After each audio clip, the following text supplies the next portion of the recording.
ये कहानी है दो दोस्तों की जो कि एक छोटे से गांव में रहते थे। एक बार वो दोनों किसी काम से शहर गए और वापस अपने गांव लौट रहे थे। उनके गांव तक पहुंचने के लिए उनको एक घने जंगल से होकर के गुजरना था। और जब वो उस जंगल से गुजर रहे थे तो एक दोस्त को प्यास लगी और वो पानी ढूंढने के लिए रास्ता भटक गए। थोड़ी ही देर बाद शाम हो गई और रात होने ही वाली थी। तो उन दोनों की नजर एक गुफा पे पड़ी जो कि पेड़ों से घिरी हुई थी चारों तरफ से। तो उन्होंने सोचा कि यही जगह ठीक है रात बिताने के लिए। तो दोनों ने कुछ लकड़ियां इकट्ठी करी, उस गुफा के अंदर गए और आग जला करके वहां पे बैठ गए। रात का वक्त था, गुफा के अंदर आग जल रही थी, बाहर बिल्कुल अंधेरा था और कुछ जानवरों की आवाजें आ रही थी। तो उन दोनों में से जो एक दोस्त था वो अंदर ही अंदर डरने लगा, क्योंकि उसने भूत प्रेतों की बहुत कहानियां सुनी थी कि रात के वक्त जंगल में कुछ भयानक आत्माएं भटकती हैं और अगर उनको कोई ऐसा भटका हुआ आदमी मिल जाए तो उसको नहीं छोड़ती। तो जब उसने भूत प्रेतों की बात अपने दोस्त से करी तो उसके दोस्त ने हंसते हुए उससे पूछा कि क्या कभी तूने किसी भूत को देखा है? तो उसने कहा नहीं, मैंने तो नहीं देखा, लेकिन मेरे कुछ जान पहचान के लोग हैं जिन्होंने देखा है। तो उसके दोस्त ने उसको समझाने की बहुत कोशिश करी कि यार ऐसी सुनी सुनाई बातों पर विश्वास नहीं करते हैं, अब तू सो जा और मुझे भी सोने दे, मुझे नींद आ रही है। और इतना कह करके उसका दोस्त वहीं पर लेट गया और थोड़ी देर में सो गया। लेकिन वो जो अंदर से डरा हुआ था वो लेट तो गया, लेकिन उसको नींद नहीं आ रही थी। उसको लग रहा था कि शायद यहां पर कहीं कोई है जो छुप करके कहीं से उसको देख रहा है।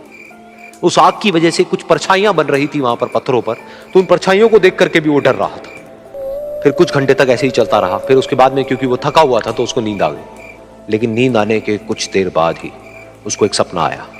सपने में उसको एक बहुत ही भयानक परछाई उसकी तरफ बढ़ती हुई नजर आई। अब जैसे जैसे वो अंदर से डरता चला जा रहा था, वो परछाई उसके और पास आती चली जा रही थी और बड़ी होती चली जा रही थी। और उस परछाई में एक हाथ उसको नजर आया जिसके बड़े बड़े नाखून थे, और वो हाथ उसकी तरफ बढ़ता चला गया और उसके गले तक पहुंचने ही वाला था कि तभी वो डर करके एकदम से उठा। फिर उसने अपने दोस्त की तरफ देखा जो कि सो रहा था, उसको पकड़ करके जोर से उठाया। फिर उसने अपने दोस्त को बताया कि उसके साथ में क्या हुआ। तो उसका दोस्त फिर हंसने लगा। फिर उसके दोस्त ने उसको कहा, अब अगर दोबारा से तुझे वो परछाई दिखे तो तू वही कहियो जो मैं तुझे कह रहा हूं कहने के लिए। फिर देखते हैं वो परछाई तेरा क्या करती है। तुझे अपने अंदर ही अंदर बोलना है, मैं तुझसे नहीं डरता, सामने आ। तो उसके दोस्त ने वैसा ही किया। थोड़ी देर बाद दोबारा से उसको सपने में वही परछाई नजर आई और वो परछाई धीरे धीरे उसकी तरफ बढ़ने लगी। लेकिन इस बार वो उस परछाई से डरा नहीं, बल्कि अपनी पूरी हिम्मत जुटा करके उसने वही कहा, मैं तुझसे नहीं डरता, सामने आ। मैं तुझसे नहीं डरता, सामने आ। मैं तुझसे नहीं डरता, सामने आ। जैसे जैसे वो ये बोलने लगा वो परछाई छोटी होने लगी और उससे दूर होने लगी। वो बोलता रहा, वो परछाई छोटी होती रही और धीरे धीरे वो परछाई दिखनी बंद हो गई।